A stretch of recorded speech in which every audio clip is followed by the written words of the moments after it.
Okay, you guys, so as promised, I'm going to show you an extension called Drive 20, which works with your Google Drive. It's an add-on from Alice Keeler, who's a Google guru. She has a sweet blog and tons of templates and things to kind of streamline the teacher process.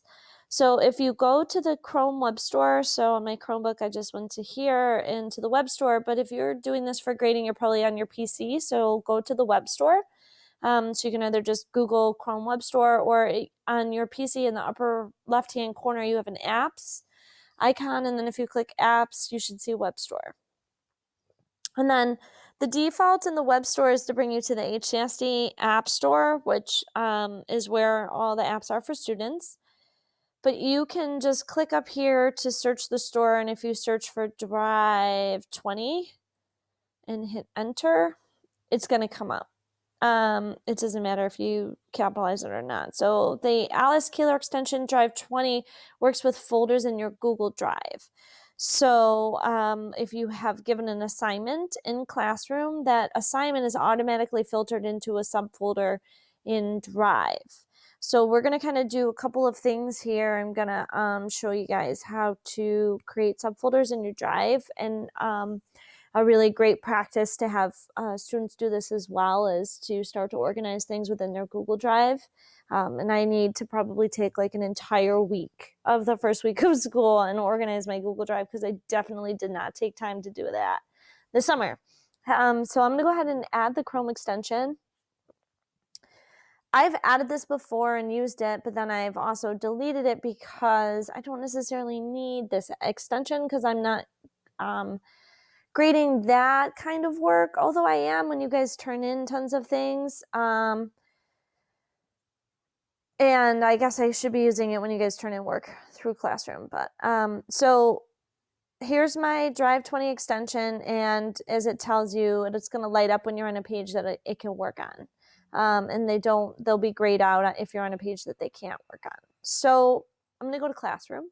I'm already in Classroom, but I have a folder.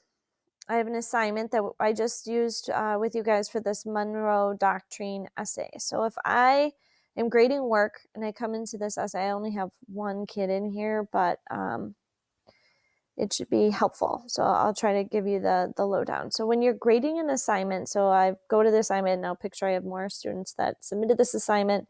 I can filter my students by who's done, who's not done, but then I also have this open the folder for the assignment. By default, what Classroom does is it in the back end of Google Drive, it's creating subfolders within the Drive for assignments. So I'll just show you the cookie trail of how we got there, and then I'll show you how this extension works. So this, it's not going to give me a cookie trail, so there we go. I was going to say, man, there's not giving me a cookie trail. So when you create assignments and you give students their own copy of those assignments in Google Drive, what it's doing is organizing their drive for them on the back end. Now, you can, in addition to those folders, create other folders for units or topics or different categories. You can do all of that, and you can do that with students. So here's my cookie trail. My Drive, Google Classroom folder, this is the class that I was in, and then this is the assignment. So if I go to this folder, just first to show you, here's all of your assignments are going to be across the top. So these are all of the assignments that I've created in there, and then a couple of random files that I have saved from that class or received from that class. So when you are in Google Drive or with your students, great practice would be to come in here and have them create folders. Go into your classroom, find this class folder, and you can do it all from the Google Classroom home. There's links to the folder in multiple locations inside an assignment. I'm just going to go back.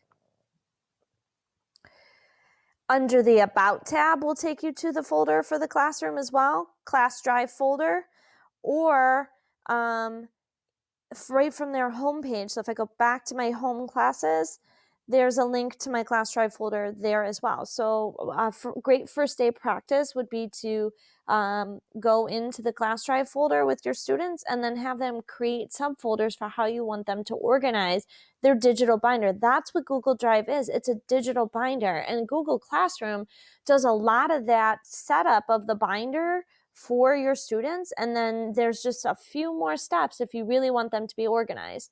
So they could, so those are the assignments that I have in here. If they're doing this day one, they obviously wouldn't have assignments, but they could sit here and make new folder, notes. You could do it for notes. You could do it for units. You could have vocabulary. You could have topics. You can have all different kinds of things. And then your students can create subfolders.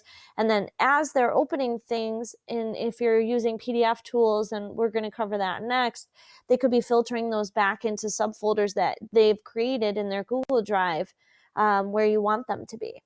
So that was my little segue. But so I'm in my Monroe Doctrine essay assignment folder, and pretend I have lots of these. I should really be in a class where I have lots of these. Let me be in a class that has lots of these. Let me go back to my classroom folder and pull up something that I have lots of assignments in. Okay, so I'm inside this folder, and I have all my students' work in here. And I'm going to go ahead and click on this Drive 20 extension, and it's going to start to load, but it's only loading, there it goes. So, and then it's going to load all of these assignments for me. So now the default of the extension is 20 files. So you'll see it's loading the tabs, loading the tabs, loading the tabs. You're going to need to hang out for a little minute because you're loading 20 Google Docs. So to change how many you open at once, because you probably have more like 26 files turned into you, you can change that under the options for the app or the extension. So if you go to options, you can change it under the options. So I just want to show you that it's opening all of these. And then what you can do is add comments, suggested edits, score, whatever it is that you want to do in terms of grading. And you can close the tabs as you go, and then you know that you've graded those. You can also, if you're going to put grades into Google Classroom, pop this out into its own window here. So pop out this tab into its own window by clicking and dragging down on it. So it's going to be its own window. So now I'm in here. I could be in my class. This is my IB HODA class, which is in here somewhere. It's probably archived, but let's say I'm grading it for this assignment, and I could be inside my assignment, which is where I was originally, and I can put my grades in here by moving this over, and I could go even smaller, and then bringing this window to the front, or just bouncing between them, like this. I could bounce between them, put the score in, bounce back, and so forth. So once these load, I can do that. You change the number of files that you can open under the options tab. And then you can change how many files, once it opens, number of docs that it's going to open. So you can change it to the number that you need, and then hit save. So as you can see, it's a pretty intense process because it's opening so many files that it's going to take a little while. I'm totally overloading my home network right now, but you may find this to be beneficial for you, or you may say, this is just not worth it, and I'd rather just grade and then put the score in, and then grade and then put the score in. So I just wanted to show you that as an option.